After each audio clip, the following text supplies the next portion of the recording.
इस शब्द पर विचार करने जा रहे हैं। वो शब्द मानव जीवन का दर्शन है। वो हमें ये सिखाता है कि हम एक सच्चे इंसान कैसे बने। शब्द है अवधु अजरा जार ले, अमरा राख ले बिंद की धारणा, पताल का पानी आकाश को चढ़ाए ले, भेंट ले गुरु की दर्शना। आइए इसे गहराई से समझने का प्रयास करते हैं। गुरु महाराज कहते हैं अवधु। अवधू का मतलब होता है एक जागा हुआ इंसान जो सच्चाई जानना चाहता है, सही गलत जानने की इच्छा रखता है। गुरु महाराज हमें कहते हैं अजरा जार ले, यानी कि अजरा वो दोष होते हैं, वो कमियां होती है, कमजोरी होती है हमारी, जो हमें अंदर से कमजोर करती है। और हमारे जो आपस के रिश्ते जो आजकल बहुत कमजोर हो चुके हैं, उनमें कड़वाहट भरते हैं और हमारी आत्मिक प्रगति यानी ऊंची सोच को रोकते हैं, सही नहीं सोचने देते हमें। ये जो दोष है, कमियां होती हैं हमारी, जैसे हमारी कामनाएं, इच्छाएं होगी, क्रोध, लोभ, मोह, अहंकार, ईर्ष्या, नशा, द्वेष, आलस्य, ये सब हमारी कमियां हैं, कमजोरियां हैं। लेकिन एक बात यहाँ पे समझनी ये जरूरी है कि ये जो अवगुण है, ये दोष है, ये हमें परमात्मा की तरफ से नहीं मिले, बल्कि परमात्मा तो हर मनुष्य को सगुण स्वरूप बनाया है, गुणवान बनाया है, क्योंकि हम तो उसी के स्वरूप है। अवगुण तो उस खरपतवार की तरह होती है जो खेत में अपने आप उगाती है।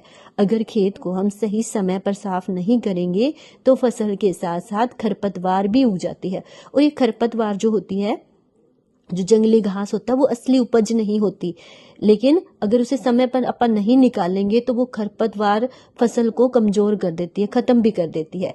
ठीक वैसे ये जो हमारी कमियां होती है, हमारे दोष होती है, बुराइयां हैं, वो हमारे जीवन को भी नष्ट कर देती है। इसलिए हमारा सच्चा स्वरूप नहीं है, बल्कि हमारे अज्ञान के कारण, लापरवाही के कारण उगी हुई खरपतवार है। इसलिए ये शब्द कहता है अजरा जार ले, यानी इन खरपतवार रूपी जो हमारी बुराइयां, कमियां हैं, इन्हें साफ करो, जीवन से हटाओ। आगे सदगुरुदेव कहते हैं अमरा राख ले। इसका मतलब होता है कि ऐसे गुण जो कभी खत्म नहीं होते हैं, और हर एक महापुरुष के अंदर जब ये गुण थे तभी वो महान बने, महान पुरुष कहलाए हैं। जैसे सच्चाई, प्रेम, दया, संयम, विनम्रता, ये वो सद्गुण है जो हमें, जिसके लिए मानव देह हमें मिली है।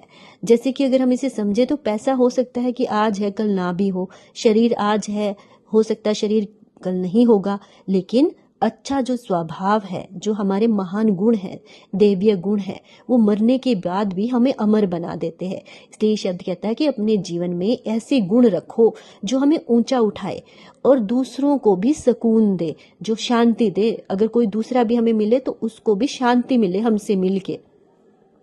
आगे गुरु महाराज कहते हैं राख ले बिंद की धारणा। बिंद यानी संयम, अपने मन पर, इंद्रियों पर नियंत्रण करने का प्रयास करना।